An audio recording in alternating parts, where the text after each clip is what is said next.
Hello guys, welcome to Iniya Kalai academy. So நம்ம இந்த வீடியோவில் எதை பற்றி பார்க்க போகிறோம்னா, நம்ம டிஎன்பிசி நியூ சிலபஸ் தமிழில் வந்து நம்ம ஓரளவுக்கு சிலபஸ்லாம் பார்த்துருக்கோம்.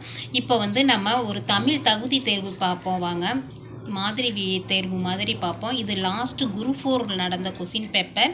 இதில் வந்து நம்ம சிலபஸுக்கு என்னென்ன கொஸ்டின் கவர் ஆகுதோ அந்த கொஸ்டினை மட்டும் நம்ம பார்ப்போம். வாங்க, எப்படிலாம் வந்து கொஸ்டின் கேட்பாங்க அப்படிங்கிறத ஒரு மாடல் டெஸ்ட் மாதிரி நம்ம பார்ப்போம். வாங்க, ஃபஸ்ட்டு கொஸ்டின் பாருங்கள். இச்சொல்லின் பொருள் நனைந்தலை உலகம். ஆப்ஷன் ஏ பார்த்தீங்கன்னா அகன்ற உலகம், ஆப்ஷன் பி நீர் சூழ் உலகம், ஆப்ஷன் சி மலை சூழ் உலகம், ஆப்ஷன் டி மழை தரும் உலகம். ஆன்சர் பார்த்தீங்கன்னா ஆப்ஷன் ஏ அகன்ற உலகம் தான் சரி. இதெல்லாம் வந்து நம்ம புக்கில் வந்து ஒவ்வொரு செயலுக்கு பாட்டுக்கு பின்னாடியும் வந்து பொருள் கூறுகன்னு கொடுத்துருப்பாங்க. அதெல்லாம் வந்து நம்ம புக் வைஸ் படித்தா தான் இதை வந்து கரெக்டாக அடிக்க முடியும். இப்போ நெக்ஸ்ட் கொஸ்டின் பார்க்கலாமாங்க. பழமொழியினை நிறைவு செய்க. மரத்தை இலை காக்கும். இதோட தொடர்ச்சி எப்படி வரும்னு பார்த்தீங்கன்னா ஆன்சர் பாருங்கள். ஆப்ஷன் ஏ மானத்தை மழை காக்கும், பி பயிரை குணம் காக்கும், சி மானத்தை பணம் காக்கும், டி உயிரை சொல் காக்கும். ஆன்சர் பார்த்தீங்கன்னா ஆப்ஷன் டி உயிரை சொல் காக்கும். நெக்ஸ்ட் கொஸ்டின் பாருங்கள். மோனை சொல்லை கண்டறி. மோனை சொல்னாவே நம்ம ஒவ்வொரு வார்த்தையிலையும் ஃபஸ்ட்டு எழுத்து ஒன்றி வருவது தான் மோனை சொல். நந்தவனம் கண் திறந்து நற்றமிழ் பூ எடுத்து பண்ணோடு பாட்டிசைத்து பார்ப்போற்ற வந்தாயோ. இந்த பாடலில் ஃபஸ்ட்டு எழுத்து பாருங்கள் நந்தவனம். நந்தவனம் பார்த்தீங்கன்னா நான் வந்திருக்குது. அடுத்த லைனில் பாருங்கள் நற்றமிழ் நான். அப்போ நந்தவனம் நற்றமிழ்ங்கிறது தான் வந்து மோனை சொற்கள். இது பார்த்தா ஆப்ஷனில் பார்த்தீங்கன்னா பியில் இருக்குது நந்தவனம் நற்றமிழ். மோனை சொற்கள்னாவே ஃபஸ்ட்டு லெட்டர் ஒட்டி வருவது தான் வந்து மோனை சொற்கள். இரண்டாவது எழுத்து ஒன்றி வர தொடுப்பது எதுகை சொற்கள் ஆகும். நெக்ஸ்ட் கொஸ்டின் பாருங்கள். பொருத்தமான பொருளை தேர்வு செய்க. நெல்லிக்காய் மூட்டையை கொட்டினார் போல. நெல்லிக்காய் மூட்டை, நெல்லிக்காயெலாம் எப்படி இருக்குன்னு பார்த்துருக்கீங்க. தனித்தனி காயாக சின்ன சின்னதாக உருண்டை உருண்டையாக இருக்கும், நம்ம பார்த்துருப்போம். இதை வந்து கொட்டினா எப்படி இருக்குங்கிறத வந்து பொருத்தமான பொருள் கேட்குறாங்க. ஆப்ஷன் ஏ பாருங்கள் பயனற்ற செயல், ஆப்ஷன் பி தற்செயல் நிகழ்வு, ஆப்ஷன் சி தடையின்றி மிகுதியாக, ஆப்ஷன் டி ஒற்றுமையின்மை. நெல்லிக்காய் மூட்டையை கொட்டினார் போல, இதுக்கு வந்து பொருத்தமான பொருள் பார்த்திங்கன்னா ஆப்ஷன் டி ஒற்றுமையின்மை. இப்போ நெக்ஸ்ட் கொஸ்டின் பாருங்கள். மரபு பிழைகளை நீக்கி எழுதுக. இல்லத்தின் அருகே புதிதாக கூரை போட்டனர். ஆப்ஷன் ஏ பாருங்கள் ஆன்சரில் கூரை வேந்தனர், ஆப்ஷன் பி கூரை முடைந்தனர், ஆப்ஷன் சி கூரை செய்தனர், ஆப்ஷன் டி கூரை வணைந்தனர். இது வந்து மரபு பிழையை நீக்கி எழுதுகிறப்ப இதுக்கு ஆன்சர் பார்த்தீங்கன்னா இல்லத்தின் அருகே புதிதாக கூரை போட்டனர். இதுக்கு ஆன்சர் பார்த்தீங்கன்னா ஆப்ஷன் ஏ கூரை வேந்தனர். கூரை வேந்தனர் தான் கரெக்டு. நெக்ஸ்ட் கொஸ்டின் பாருங்கள். பொருந்தா சொல்லை கண்டறிக. ஆப்ஷன் ஏ செப்பலோசை, ஆப்ஷன் பி துள்ளல் ஓசை, ஆப்ஷன் சி அகவல் ஓசை, ஆப்ஷன் டி ஓங்கல் ஓசை. ஓங்கல் ஓசைன்னு ஒரு ஓசை நம்மளுக்கு கிடையாது, அது தவறு. இதுதான் வந்து ஆன்சர். ஆப்ஷன் டி தான் ஆன்சர். அப்போ ஓங்கல் ஓசை கிடையாது. இந்த இடத்துல என்ன வரும்னா தூங்கல் ஓசை வரும். செப்பல் ஓசை, அகவல் ஓசை, துள்ளல் ஓசை, தூங்கல் ஓசை தான் வரும். அப்போ ஆன்சர் வந்து ஆப்ஷன் டி ஓங்கல் ஓசை. நெக்ஸ்ட் கொஸ்டின் பாருங்கள். எதிர்ச்சொல் அறிதல். ஊக்கம். ஊக்கம்னாவே என்ன மீனிங் வரும்? நம்ம வந்து எப்பவும் ஸ்ட்ரென்த்தாக ஸ்ட்ராங்காக இருக்கிறது தான் வந்து ஊக்கம்னு சொல்லுவோம். ஆர்வம். ஆப்ஷன் ஏ ஆர்வம், ஆப்ஷன் பி உற்சாகம், ஆப்ஷன் டி பாருங்கள் தெளிவு. இது எல்லாமே வந்து ஊக்கத்தோட தொடர்புடைய பொருள் தான். எதிர்ச்சொல் கேட்டிருக்காங்க. அப்போ ஆன்சர் பார்த்தீங்கன்னா சோர்வு. ஊக்கத்துக்கு ஆன்சர் பார்த்தீங்கன்னா எதிர்ச்சொல் சோர்வு. நெக்ஸ்ட் பாருங்கள். பிரித்து எழுதுக. நீள் உழைப்பு என்பதை பிரித்து எழுதுக. நீள் உழைப்பு எப்படி பிரித்து எழுதலாம்? நீள் ப்ளஸ் உழைப்பு இருக்கு பாருங்கள் ஆப்ஷனில். ஆப்ஷன் டி நீள் ப்ளஸ் உழைப்பு. இதில் வந்து என்ன விதி வந்திருக்குன்னு பார்த்தீங்கன்னா உடல் மேல் உயிர் வந்து ஒன்றுவது இயல்பு. இப்போ பாருங்கள். நிலைமொழியின் நீட்டெழுத்து பார்த்தீங்கன்னா இல்லு இருக்குது. வருமொழியில் முதல் எழுத்து பார்த்தீங்கன்னா ஊ. இல் பார்த்தீங்கன்னா மெய்யெழுத்து. இந்த வருமொழியில் முதல் எழுத்து ஊ பார்த்தீங்கன்னா உயிரெழுத்து. இப்போ இதான் வந்து உடல் மேல் உயிர் வந்து ஒன்றுவது இயல்பு. இந்த இல் ப்ளஸ் ஊ சேர்றதா நமக்கு லூ. நெக்ஸ்ட் கொஸ்டின் பாருங்கள். பயனில்லாத கலர் நீளத்திற்கு ஒப்பானவர்கள். ஆப்ஷன் ஏ வலிமையற்றவர், ஆப்ஷன் பி கல்லாதவர், ஆப்ஷன் சி ஒழுக்கமற்றவர், ஆப்ஷன் டி அன்பில்லாதவர். ஆன்சர் பார்த்தீங்கன்னா கல்லாதவர். கல்லாதவர் தான் பயனில்லாத கலர் நீளத்துக்கு ஒப்பானவர்கள். நெக்ஸ்ட் கொஸ்டின் பாருங்கள். திருக்குறளின் வழியில் துன்பப்படுபவர். துன்பப்படுபவர் அப்படின்னு பார்த்தீங்கன்னா திருக்குறள் வழியில் எப்படி சொல்கிறாங்கன்னா, ஆப்ஷன் ஏ பார்த்தீங்கன்னா தீக்காயம் பட்டவர், ஆப்ஷன் பி தீயினால் சுட்டவர், ஆப்ஷன் சி பொருளை காக்காதவர், ஆப்ஷன் டி நாவை காக்காதவர். நாவை காக்காதவர் தான் ஆன்சர். திருக்குறளின் வழியில் துன்பப்படுபவர்னா நாவை காக்காதவர்னு சொல்கிறாங்க. நெக்ஸ்ட் கொஸ்டின் பாருங்க. நச்சுப்படாதவன் செல்வம் நடுவூருள் நச்சு மரம் பழுத்தற்று. இதில் வந்து இக்குறளில் இடம்பெற்றுள்ள அணி என்னன்னு கேட்டிருக்காங்க. இந்த அற்று போல இதெல்லாம் வந்து வெளிப்படையாக வந்தாவே, இந்த அற்று போலங்கிறதுலாம் உவம உருபு. இந்த உவம உருபுலாம் வெளிப்படையாக வந்தாவே அதை வந்து நம்ம ஒன்று ஓமை அணின்னு சொல்லலாம். இந்த ஓம உருபுகள் மறைந்து வந்தால் அது வந்து எடுத்துக்காட்டு உவமை அணின்னு சொல்லலாம். இப்போ ஆன்சர் பார்த்தீங்கன்னா ஆப்ஷன் ஏ உவமை அணி. உவமை அணியில் வந்து ஓம உருபுகள் வெளிப்படையாக வரும். நெக்ஸ்ட் கொஸ்டின் பாருங்கள். கீழ்கண்டவற்றில் ஔவையார் இயற்றிய நூல் என்னன்னு கேட்டிருக்காங்க. ஆப்ஷன் ஏ பார்த்தீங்கன்னா வெற்றி வேர்க்கை. வெற்றி வேர்க்கைனா வந்து அதிவீர ராமபாண்டியர் எழுதியிருக்காரு. ஆப்ஷன் டி பார்த்தீங்கன்னா அருங்கலச்செப்பு. அருங்கலச்செப்புக்கு நம்மளுக்கு ஆசிரியர் பேரே தெரியாது. நெக்ஸ்ட்டு ஆப்ஷன் சி பார்த்தீங்கன்னா நன்னெறி. நன்னெறி வந்து சிவபிரகாசர் எழுதியிருப்பார். ஆப்ஷன் டி பார்த்தீங்கன்னா ஞானக்குறள். இதுதான் வந்து நம்ம ஔவையார் எழுதியிருப்பாங்க. அப்போ ஔவையார் எழுதின மற்ற நூல்கள் என்னென்னு பார்த்தீங்கன்னா மூதுரை, ஆத்திச்சூடி, நல்வழி, கொன்றை வேந்தன், ஞானக்குறள், விநாயக அகவல், அப்புறம் பார்த்தீங்கன்னா நம்ம சங்க பாடல்களில் 8 தொகை 10 பாட்டெல்லாம் சில பாடல்கள்லாம் எழுதியிருப்பாங்க. இதெல்லாம் வந்து ஔவையார் எழுதின பாடல். இதில் இப்போ ஆன்சர்னு பார்த்தீங்கன்னா ஆப்ஷன் டி ஞானக்குறள். நம்ம எப்போவுமே மாடல் கொஸ்டின் பார்க்குறோம்னா அது சம்மந்தமாக உள்ள மற்ற ஆப்ஷனுக்கும் நம்ம என்ன ஆன்சருங்கிறது நம்ம தெரிஞ்சுக்கிட்டால் தான் நம்மளுக்கு ஓரளவுக்கு கவர் ஆகும், எல்லாமே புரியும். நெக்ஸ்ட் கொஸ்டின் பாருங்கள். கிறிஸ்துவின் வருகையை அறிவித்த முன்னோடி. இந்த கொஸ்டின் பார்த்திங்கன்னா நம்மளுக்கு லாஸ்ட் டிஎன்பிசி குரூப் 4ல் வந்து சர்ச்சைக்கு உண்டான கேள்வி. இது வந்து பார்த்திங்கன்னா ஆன்சர் வந்து டிஎன்பிசியில் கொடுத்தது பார்த்திங்கன்னா ஆப்ஷன் ஏ அருளப்பன் கொடுத்துருப்பாங்க. ஆனால் நம்மளுக்கு வந்து 10th புக்கில் பார்த்திங்கன்னா யோவானும் இருக்கும். அது வந்து பார்த்திங்கன்னா திருமுழுக்கு யோவான்னு சொல்லி புக்கில் கொடுத்துருப்பாங்க. இந்த இது வந்து பார்த்திங்கன்னா தேம்பாவணியில் வந்து வீரமாமுனிவர் எழுதின தேம்பாவணி தான். இந்த யோவானுக்கு அருளப்பன் யோவான், இவருக்கு வந்து கருணையன்னு ஒரு பேரும் இருக்கும்.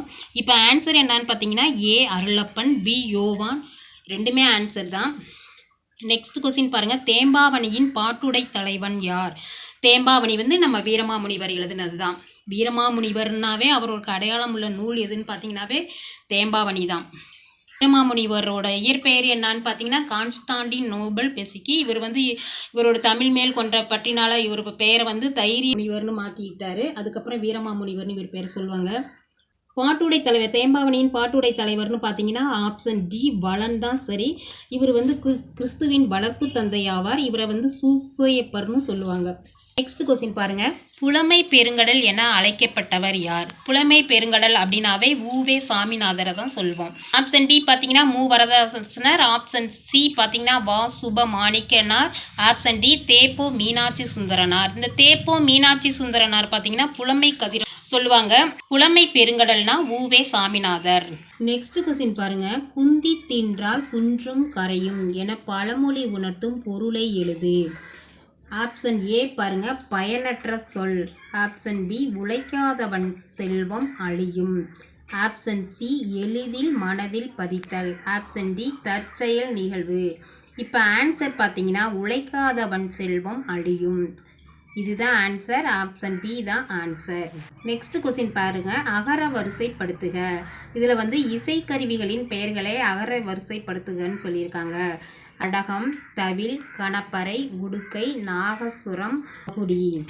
இப்போ அகர வரிசைப்படுத்துதல்னாவே ஃபஸ்ட்டு வந்து உயிரெழுத்துக்களில் வந்து வார்த்தைகள் வந்திருக்கான்னு பார்க்கணும். அந்த உயிரெழுத்துக்கள் வந்து ஆ வரிசையில் வார்த்தைகள் வந்திருந்ததுன்னா அதன் வரிசையில் தான் வந்து நம்ம சொற்களை ஃபஸ்ட்டு எடுத்து எழுதணும். அதற்கப்புறம் உயிர்மெய் எழுத்துக்களில் 216 எழுத்துக்கள். இதில் வந்து இந்த காஞ்ஞாச்சா வரிசையிலலாம் சொற்கள் வந்திருந்தால் அந்த வரிசையில் ஃபஸ்ட்டு எடுத்து எழுதணும். இப்போ பாருங்கள், ஃபஸ்ட்டு உயிரெழுத்துக்கள்னு பார்த்தோம்னா அ வரிசையில் பார்த்திங்கன்னா ஊ வந்திருக்கு, உடுக்கை. இந்த உடுக்கைங்கிற வார்த்தை வந்து எந்த ஆப்ஷனில் இருக்குதுன்னு பார்க்கணும். பியில் இருக்குது. நெக்ஸ்ட்டு வந்து உயிரெழுத்துக்கள்லாம் இதில் எதுவுமே கிடையாது. நெக்ஸ்ட்டு வந்து உயிர்மெய் எழுத்துக்கள் பார்க்கணும். உயிர்மெய் எழுத்துக்களில் கா வந்திருக்கான்னு பார்க்கணும். கா பாருங்கள் கணப்பறை இருக்குது. இங்கே ஆப்ஷனில் கணப்பறை இருக்குது. நெக்ஸ்ட்டு பாருங்கள் காவுக்கு அப்புறம் என்ன எழுத்து வந்திருக்குன்னு தா வந்திருக்கு, தவில். தவில் இருக்குது. அதுக்கப்புறம் தாவுக்கு அப்புறம் என்ன வந்திருக்கு, நா எழுத்து இருக்குது, நாகஸ்வரம் வந்திருக்கு. நாவுக்கு அப்புறம் பார்த்தீங்கன்னா படகம் படகம் இருக்குது. அடுத்தது நெக்ஸ்ட்டு பார்த்தீங்கன்னா பாவுக்கு அப்புறம் என்ன எழுத்து, மகுடி. அப்போ ஆன்சர் பி தான் சரி. உடுக்கை, கணப்பறை, தவில், நாகசுரம், படகம், மகுடி. ஆன்சர் பி தான் சரி. நெக்ஸ்ட் கொஸ்டின் பாருங்கள். பிறவினை சொற்களை கண்டறிக.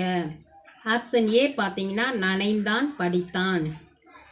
இந்த நனைந்தான் படித்தான்ங்கிறதுலாம் தன்வினை சொற்கள். இப்போ தன்வினை சொற்கள்னால் என்னன்னு பார்த்தீங்கன்னா, வினைனா செயல். ஒரு செயலை நம்மளே செய்தோம், தானே செய்தால் அதெல்லாம் தன்வினை சொற்கள்.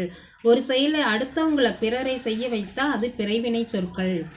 இப்போ ஆப்ஷன் பி பாருங்கள், திருத்தினான் அடுத்தவனை நம்ம திருத்துறோம், அது வந்து பிறவினை சொற்கள். நனைந்தான்னா தன்வினை சொற்கள். ஆப்ஷன் சி பாருங்கள், வருவித்தான், திருத்தினான், இது ரெண்டுமே வந்து பிறவினை சொற்கள். ஆப்ஷன் டி பாருங்கள், படித்தானா தன்வினை சொற்கள், வருவித்தானா பிறவினை சொற்கள்.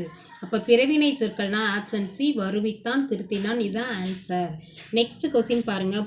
பின்வரும் தொடரை கண்டறிக. பூங்குழலி யாழ் மீட்டினாள். ஆப்ஷன் ஏ வந்து எதிர்மறை தொடர், இது வராது. ஆப்ஷன் பி பார்த்தீங்கன்னா செய்வினை தொடர். செய்வினை தொடர் தான் ஆன்சர் வரும். இப்போ செய்வினை தொடரும் தன்வினை தொடரும் பார்த்தீங்கன்னா ஒரே மாதிரி தான் வரும். ஆனால் செய்வினை தொடரில் சின்ன மாற்றம் பார்த்தீங்கன்னா, பூங்குழலி யாழை மீட்டினாளுங்கிற மாதிரி அந்த ஐ வர மாதிரி சென்டென்ஸ் நம்மளை அமைச்சு பார்த்தோம்னா அது வந்து செய்வினை தொடராக அமையும். செயற்பாட்டு வினை தொடர்னு பார்த்தீங்கன்னா பட்டதுன்னு முடியும். யாழ் பூங்குழலியால் மீட்டப்பட்டதுன்னு வந்தால் செயற்பாட்டு வினை தொடர். ஆப்ஷன் டி பார்த்தீங்கன்னா விளைவு தொடர், உணர்ச்சி தொடர், இது மாதிரி வந்ததுன்னா அது வந்து விளைவு தொடர். அப்போ ஆன்சர் பார்த்தீங்கன்னா ஆப்ஷன் பி, செய்வினை தொடர். நெக்ஸ்ட் கொஸ்டின் பாருங்கள். விடைக்கேற்ற வினா அமைத்தல். விடை பாருங்கள். வணிக அறிவியல் முதலீட்டை பெருக்குவதற்காக பொருள்களை கண்டுபிடிக்கிறது. அப்போ இதுக்குரிய வினா என்னான்னு பார்க்கணும். ஆப்ஷன் ஏ, வணிக அறிவியல் என்றால் என்ன, இது வராது. ஆப்ஷன் பி பார்த்தீங்கன்னா எத்தகைய முதலீட்டை பெருக்குவதற்காக பொருள்களை கண்டுபிடிக்கிறது, இது வர சான்ஸ் இருக்குது. நெக்ஸ்ட் ஆப்ஷன் பாருங்கள். ஆப்ஷன் சி வந்து வணிக அறிவியல் முதலீட்டை பெறுவதற்கு பொருள்களை கண்டுபிடிக்கிறதா, இதுவும் வராது. ஆப்ஷன் டி பார்த்தீங்கன்னா எந்த முதலீட்டை பெருக்க வேண்டும். அப்போ நீங்களே இதில் பார்த்தீங்கன்னா ஆப்ஷன் பி வரத்தான் சான்ஸ் இருக்குது. இதெல்லாம் நம்ம படிச்சுட்டு வந்து எழுத முடியாது. நம்மலாம் இதெல்லாம் ப்ரெசன்ட் ஆஃப் மைண்ட் தான். அந்த நேரத்தில் நம்ம வந்து கரெக்டாக கொஸ்டினை பார்த்து ஆன்சருக்கு ஏற்ற கொஸ்டின் எங்கே இருக்குன்னு கரெக்டாக பார்த்து அடிக்கணும். ஆப்ஷன் பி, எத்தகைய முதலீட்டை பெருக்குவதற்காக பொருள்களை கண்டுபிடிக்கிறது. நெக்ஸ்ட் கொஸ்டின் பாருங்கள். கீழ்காணும் சொல் வழக்கினை வரிசைப்படுத்துக. ஒன்று பாருங்கள். நாகரிகம் கருதி மறைமுகமாக குறிப்பிடுதல் இடக்கரடக்கல், இது சரி. நெக்ஸ்ட் பாருங்கள். மங்களமான சொற்களை மாற்றி மங்களம் இல்லா சொற்களை குறிப்பிடுதல் மங்களம். மங்களம்னு வராது, இது அமங்கலம்னு வரணும், இது வந்து தவறு இந்த சென்டென்ஸு. நெக்ஸ்ட் பாருங்கள். ஒரு சொல்லுக்கு மாற்றாக வேறு சொல்லை பயன்படுத்தும் முறையே வந்து இடக்கரடக்கல், மங்களம் ஆகியனவை ஆகும்னு சொல்கிறாங்க, இது சரி. அப்போ ஆன்சர் பார்த்தீங்கன்னா ஆப்ஷன் பி, 1 சரி, 2 தவறு, 3 சரி. அடுத்தது பொருத்தமான பொருளை தேர்வு செய். நூலாசிரியர் கொடுத்துருக்காங்க. முல்லைப்பாட்டு வந்து நப்பூதனார், காசி காண்டம் அதிவீர ராமபாண்டியர், சிலப்பதிகாரம் இளங்கோவடிகள், காலக்கணிதம் வந்து கண்ணதாசன். இந்த கண்ணதாசன் வந்து நம்மளுக்கு சிலபஸில் இருக்காரு. அப்போ ஆன்சர் பார்த்தீங்கன்னா 3, 4, 2, 1. நெக்ஸ்ட் கொஸ்டின் பாருங்கள். பூவையும் குயில்களும் பொலங்கை வண்டரும். இவ்வடியில் பூவையும் என்பது டேஸ் குறிக்கும். இந்த கோடிட்டடங்கள்லாம் நம்ம சிலபஸில் இருக்குது. அப்போ ஆப்ஷன் பாருங்கள். மயில்கள், பி வந்து பெண்கள், ஆப்ஷன் சி நாகனவாய் பறவைகள், ஆப்ஷன் டி மரங்கொத்தி பறவைகள். பூவையும்னா ஆப்ஷன் சி நாகனவாய் பறவைகள். நெக்ஸ்ட் கொஸ்டின் பாருங்கள். திருக்குறள் மூலத்தை நேரடியாக படிக்க விரும்பிய தமிழ் படிக்க தொடங்கினேன் என்று கூறியவர் யார்? ஆப்ஷன் ஏ அண்ணல் அம்பேத்கர், ஆப்ஷன் பி முனைவர் எமினோ, ஆப்ஷன் சி காந்தியடிகள், ஆப்ஷன் டி ஜி.போ. ஆன்சர் பார்த்தீங்கன்னா ஆப்ஷன் சி தான். இந்த திருக்குறள் இதெல்லாம் வந்து திருக்குறள் மேல்கோள்கள்னு சொல்லியே வந்துட்டு நம்மளுக்கு வந்து சிலபஸில் கொடுத்துருக்காங்க. அதில் கவர் ஆக சான்ஸ் இருக்குது. நெக்ஸ்ட் கொஸ்டின் பாருங்கள். தமிழக அரசின் பாவேந்தர் நினைவு பரிசினை பெற்ற முதற் பாவலர் யாருன்னு கேட்டிருக்காங்க. Option A Vanidasan, option B ஓமை கவிஞர் Suratha, option C Mu Metha, option D Erode Tamilanban. Answer பார்த்தீங்கன்னா ஆப்ஷன் பி ஓமை கவிஞர் தான். ஓமை கவிஞர் சுரதா தான். இவரை வந்து நம்ம இயற்பெயர் பார்த்தீங்கன்னா ராசகோபாலன். இவர் வந்து பாரதிதாசன் கவிதைகள் மேல் கொன்ற பற்றினால் வந்து இவர் பேரை வந்து சுப்புரத்தினதாசன் மாற்றிக்கிட்டாரு. அதன் சுருக்கமே வந்து சுரதாவாகும். நெக்ஸ்ட் கொஸ்டின் பாருங்க. வாழ்வினில் செம்மையை செய்பவள் நீயே எனும் தமிழ்தாய் வாழ்த்து பாடலை பாடியவர்? ஆன்சர் பார்த்தீங்கன்னா ஆப்ஷன் ஏ மகாகவி பாரதியார், ஆப்ஷன் பி கவிஞர் வாணிதாசன், ஆப்ஷன் சி பாவேந்தர் பாரதிதாசன், ஆப்ஷன் டி நாமக்கல் கவிஞர் வே ராமலிங்கம். ஆன்சர் பார்த்தீங்கன்னா பாவேந்தர் பாரதிதாசன் தான். இந்த பாடல் இந்த வாழ்வினில் செம்மையை செய்பவள் நீயே இந்த பாடலை தான் வந்து நம்ம பாண்டிச்சேரியில் தமிழ்தாய் வாழ்த்து பாடலாக வச்சுருக்காங்க. நெக்ஸ்ட் கொஸ்டின் பாருங்க. மக்கள் கவிஞர் என்று அழைக்கப்படுபவர் பட்டுக்கோட்டை கல்யாணம் சுந்தரம். இது நம்ம எல்லாத்துக்கும் தெரிஞ்சதுதான். பகுத்தறிவு கவிராயர் என்று அழைக்கப்படுபவர் உடுமலை நாராயணன் கவி. அப்போ ஆன்சர் பார்த்தீங்கன்னா ஆன்சர் டி. நெக்ஸ்ட் கொஸ்டின் பாருங்க. ராமன் வந்தான் எவ்வகை தொடர் என அறிந்து எழுதுக. ஆப்ஷன் ஏ வினைமுற்று தொடர், ஆப்ஷன் பி எழுவாய் தொடர், ஆப்ஷன் சி பெயரெச்ச தொடர், ஆப்ஷன் டி வினையெச்ச தொடர். ஆன்சர் பார்த்தீங்கன்னா எழுவாய் தொடர். ராமன்கிறது ஒரு பெயர் வந்து எழுவாய், எழுவாயில் ஆரம்பித்தாவே அது எழுவாய் தொடர். நம்ம இது வரைக்கும் லாஸ்ட் குரூப் 4 எக்ஸாமில் நடந்த கொஸ்டின் பேப்பரில் இருந்து இப்போ நம்ம டிஎன்பிசி தமிழ் நியூ சிலபஸ்க்கு கவர் ஆகிற கொஸ்டினை மட்டும் பார்த்தோம். நம்ம ஓரளவுக்கு சிலபஸ்லாம் கவர் பண்ணியிருக்கோம். இந்த கொஸ்டினை ஒரு தடவைக்கு 2 தடவை எல்லா கொஸ்டினும் பாருங்கள். அப்போ நம்மளுக்கு இன்னும் புரியும். நம்ம வந்து எந்த அளவுக்கு படிச்சிருக்கோங்கிறது நம்மளுக்கு புரியும். Okay, thank you guys, thank you for வாட்சிங். இந்த வீடியோ பிடிச்சிருந்தால் லைக் பண்ணுங்கள், கமெண்ட் பண்ணுங்கள், உங்கள் ஃப்ரெண்ட்ஸ்க்கெலாம் ஷேர் பண்ணுங்கள். புதுசாக பார்க்குறவங்க நம்ம சேனலை சப்ஸ்கிரைப் பண்ணிக்கிங்க. அப்போ தான் நம்ம போடுற வீடியோ உங்களுக்கு ரொட்டீனாக வரும். Thank you to all.